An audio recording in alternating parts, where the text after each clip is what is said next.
Bring in Pathikrit Payne into the conversation. And Pathikrit, let's hear it from you. The same question about the grouping and its importance, especially after its expansion and all these nations that have been made part of it. Well, I think the most important reason why there's so much of enthusiasm surrounding BRICS is because some of the issues concerning, say, SWIFT, which is used for international financial transactions by the banks, or dollar as a reserve currency, they have been weaponized so much by United States that people are fed up. For example, you have sanctioned Russia, you have sanctioned Iran. Anybody you don't like, you don't allow them to trade in dollar. You freeze their foreign exchange reserve, which is in dollar denomination. You do not allow them to use SWIFT. So eventually, people are fed up, and that's why many countries are showing enthusiasm towards BRICS on the expectation that BRICS might come out with an alternate payment mechanism, not a currency, but a payment mechanism.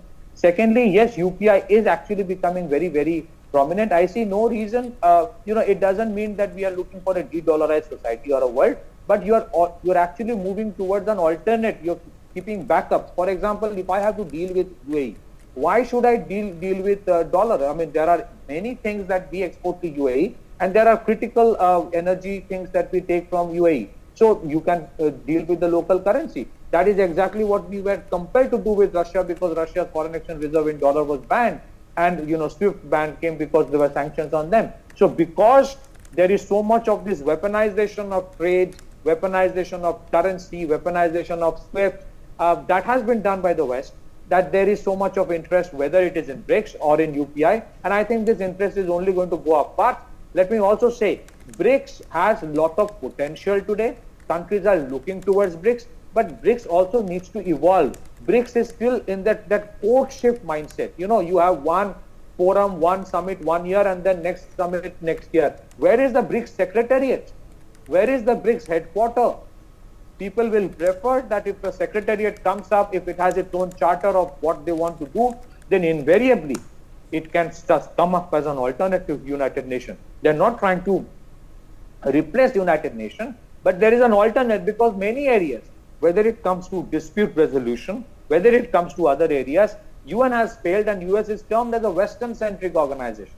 So whether it is BRICS or UPI is part of a larger dimension of BRICS, these are all non-Western things being done, not anti-Western. For example, what has been the role of United Nations in terms of preventing the conflict between Russia and Ukraine, or the tension that right now you witness in Middle East between Iran and Israel? Do you see any effort by United Nations to solve it? No.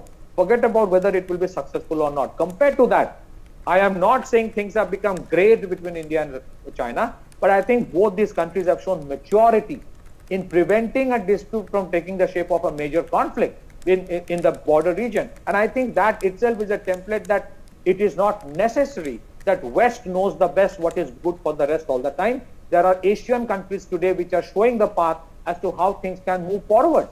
And that's why you see many countries, even when they have good relation with the West, are willing to come forward, be part of BRICS, as you see United Arab Emirates or Saudi Arab. They have good relations with United States, but I think somewhere they're also fed up with this one-sided, narrative building, lecturing, and interference that we generally witness from the Western countries. So I think it is a great scope, but whether BRICS lives up to the expectation, it's up to the BRICS whether they evolve to the next stage or not.